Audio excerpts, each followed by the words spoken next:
قدرمنو کتونکو دا هغه ځای دی کوم ځای کې چې شیخ محمد ادریس صاحب په ډزو باندې شهید کړل شوی و. ګران اردونکو دا د چارسدي ضلعې د اتمانزو او د تنګي ترمنځ چې کوم مین روډ دی دا هغه دی.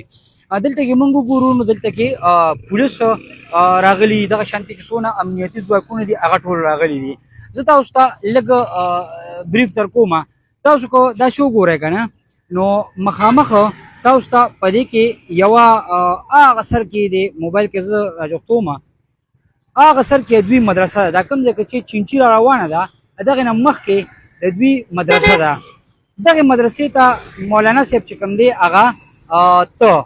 او سهار په کم 8 بجې وې چې هغه د دې ځای نه تېرېده دا کوم روډ چې دې خوا را روان شوی دی یعنې دا چینچیانې چې را روان دي په دې روډ باندې ته او دغه لاچیان که تاسو وینئ دا تاسو ته زه ښیم دې لاچیانو سره مولانا صاحب په نښه کړلی شوی دی. ویل کېږي داسې چې هغه سره دوه پولیس اهلکار چې دي هغه هم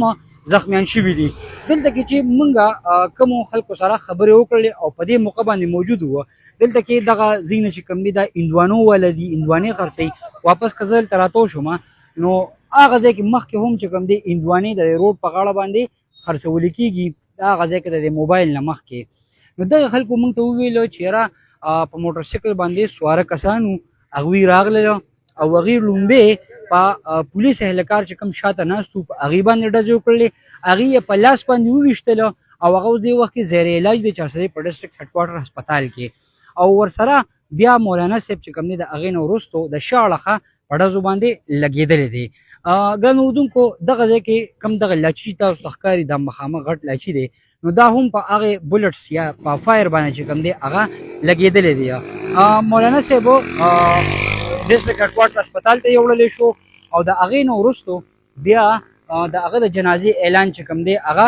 نن د چارسدي ضلعې په تورنګزو خپله پلرنۍ علاقه چې کوم دی په هغې کې 5 بجې د هغوی د جنازې اعلان شوی دی. د هغې وروستو صورتحال لږ خراب هم شو. اوس دې وخت کې که تاسو ګورئ نو دا روډ دې وخت کې بند دی دغه ځای کې مکمل ځکه چې دلته کې څومره امنیتي ادارې دي هغې راغلي دي خپل شواهد غونډوي او د دې ځای دا تاسو هم ګورئ د دې ځای شواهد چې کوم دی هغه اخیستل کېږي. دلته سی ټي ډي والا راغلي دي دلته کې چې کوم دی پولیس راغلي دي او هغې د دغه شواهد غونډوي چې یاره نور تحقیقاتو کې چې کوم دی موږ ته اسانتیا راشي. ځکه تاسو ته ووایم ګرانو اردونکو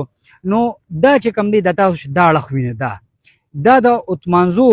د ماجرو کیمپ دی دې ځای نه اوس ماجر تللي دي خو دې ځای کې به دغه ماجر اوسېدل هغې ته بیا دغه سایډ ته په ګس لاس باندې دغه نومانیه مدرسه ده چې مولانا صاحب به دغلته کې درس او تدریس کوه. لږه دې که شاته لاړ شو نو څو ورځې وړاندې مولانا صاحب د فیلډ مارشل سید عاصم منیر په هکله باندې هغه یو بیان ورکړی و او بیان دا چې یاره فیلډ مارشل عاصم منیر صاحب ډېر ښه کار کوي هغه لاین ټیک دی او ګینې اوس په موږ سعودي ته چې کوم دی عمرې له هم نشو تللی نور مسایل به زمونږ نړیوالو سره خراب وو نو هغه پکې ډېر لوی کردار ادا کړی دی. دغه بیان چې کوم دی د هغه خلاف په سوشل میډیا باندې یو کمپین شروع شو او د کمپین وروستو بیا دغه واقعه چې کوم دی هغه مخې ته راغله. د دغې پیښې ذمهواري چې کوم دی هغه لا هېڅ یوې وسله ډلې په خپله غاړه باندې نه ده منلې خو د دې نه وړاندې چې څومره د جمعیت علما اسلام کارکنان دي نو د هغې اکثر هدفي وجنې چې کوم دی هغه د داعش وسله والې ډلې لخوا کیږي. په ټولنیزو رسنیو باندې دغه معلومات رامخته کیږي د مصدقه ذرایعونه چې د ISIS-KP یعنې داعش خراسان چې کوم دی د هغې لخوا دي ته تھریټ الرټس هغه هم ملو شوي وه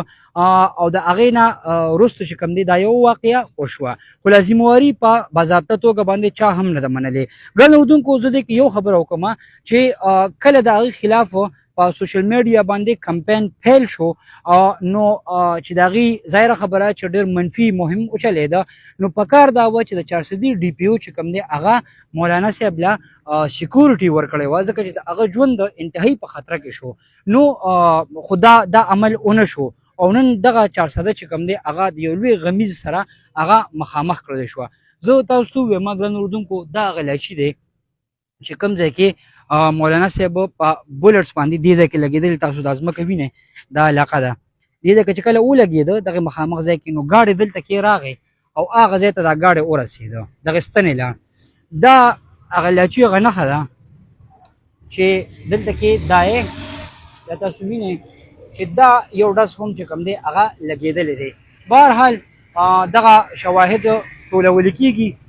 څه اپډیټس چې راځي نو هغه به تاسو ته مونږ بیا هم په دې پیج باندې ښیو.